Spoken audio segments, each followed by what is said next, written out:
everybody. I'm Mary Jane Badillo. I'm the Community Relations Manager here at Tampa General. We're actually at the Senior Fun Fest in Brandon. We're enjoying the karaoke music that's taking place and all the different vendors. We're providing a screening for the particular event. And we just wanted to say thank you to those of you who donated these wonderful blood pressure machines over here. Community Relations is actually responsible for providing hundreds of free health education and health screenings to our community each year. We believe that education and screenings are the best form of prevention against illness. Sometimes participants at our screenings are actually surprised to find that their blood pressure is really high. In these cases, we always recommend to share these findings with their doctors so that they can find out what they might recommend. Who knows how many close calls we might have averted due to early detection. Thanks to you, the Women's Leadership Council, and your gift of these 2 new blood pressure machines, we've been able to screen almost 5,000 people this year, and we truly appreciate your care and concern.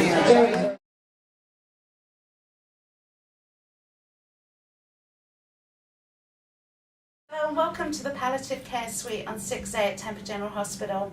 This room has been designed to help patients in their end of life and to make as comfortable as possible a stay during that difficult time for the patient and their families. This is one of the most important things in the room, and I'd just like to show you how it works, but from personal experience, unfortunately I went through hospice care with my mother when she died 3 years ago.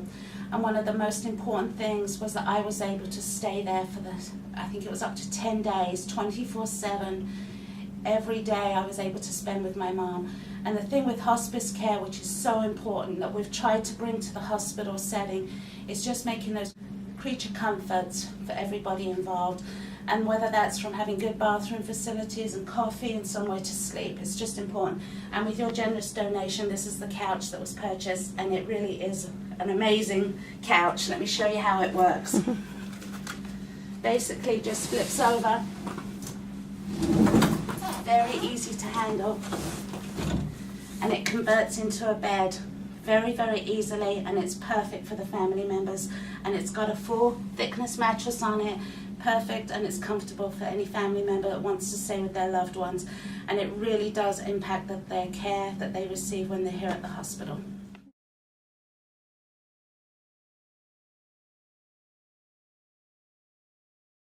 My name is Sherry Clark. I'm the Radiology Business Manager. I'm Tanya Carranza. I'm the Release of Information Supervisor. And last year we came to the Women's Leadership Council to request a CD burner. We have one up in the radiology department, and we wanted to add one to the medical records department and actually give them the reports up in radiology for various reasons. So they were having to come to radiology to get their images put on CD. Then we were having to send them back to medical records to get their report. And now we can do one-stop shopping. They come to medical records. They don't have to find their way throughout the hospital. So it's been a great patient satisfier in that regard. It ranges anywhere from 2 to 8, but since January 15th we've burned well over 600.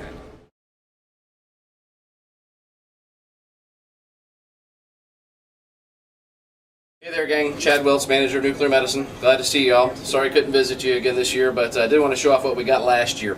And here it is. This is the blanket warmer that we were able to purchase using the funding that you were able to provide for us. Not much to look at, admittedly. However, it has been really great for our patient care in the department. And the good news is this: when I came to you guys last year and submitted for the funding, we were looking to get one of these guys. Through some clever maneuvering in our marketing department as well as our purchasing department, we were actually able to get 2. So one of them is located here on the 3rd floor of the radiology department. It services CT, ultrasound, and ourselves in nuclear medicine. Another one was located downstairs in the MRI imaging department area along with a CT scanner. So realistically, these warm blankets are being handed out to probably a few hundred patients each day. So as far as reaching the number of patients, which is your goal, I'd say we did a great job. The patients have responded very positively to it. Blanket warmer's been fantastic. And then from a clinical aspect, one of the things we've been able to do is kind of prevent hypothermia with our pediatric patients. After they go through the sedation, it's really important to get their bodies warmed up quickly, and these blankets have helped out tremendously with that. So from an aspect of clinical impact as well as patient satisfaction, it's been huge. It's been fantastic. Everybody's thrilled, and I can't thank you enough.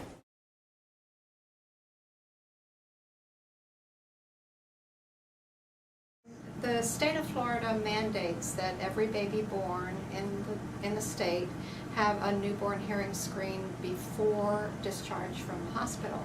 And at Tampa General Hospital, that means that 500 or more babies a month have to be tested. And that means that we have to be here 365 days a year, 7 days a week. And this equipment is in use every day, then 8 hours a day. Foundation provided this equipment for us, and we now have the old equipment just as backup.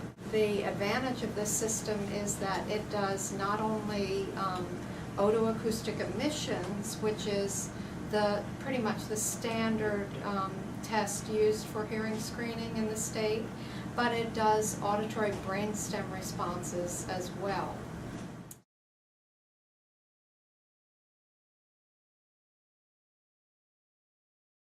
Okay, my name's Karen Van Cleef. I'm the manager of pediatrics, and we were so happy to get the bladder scanner from you guys last year. It is a wonderful piece of equipment. Wanted to show you first, in case you've never seen a catheter, a Foley catheter. This is what it looks like, and instead of using this probably 9 times out of 10, we're now able to measure the urine in the bladder using this bladder scanner. And Kelly Schuler, our rehab clinician, is going to tell you about it. This bladder scanner has I've seen a lot of improvement. The one that we still have, is just this little handheld device. But this particular bladder scanner comes with a monitor and a target. So when you put it on the patient and you actually go to scan, it'll show you where you are on the bladder, and it will tell you after you press the button to scan if you need to move it to the left or the right or up or down to increase your accuracy of how much urine is actually in the bladder. Our pediatric rehab inpatient program gets about 10 to 15 spinal cord injury patients a year, and that's just a rough number. And we use it on them about 6 times a day, and they're here for 6 to 10 weeks. And then we also use this on almost 100% of our post-op patients that come back and have trouble urinating. This way we're able to tell if they need to be catheterized or not. We can tell how much urine is in their bladder, or they just are very dry and need more IV fluids. So really it has impacted our program greatly. Thank you.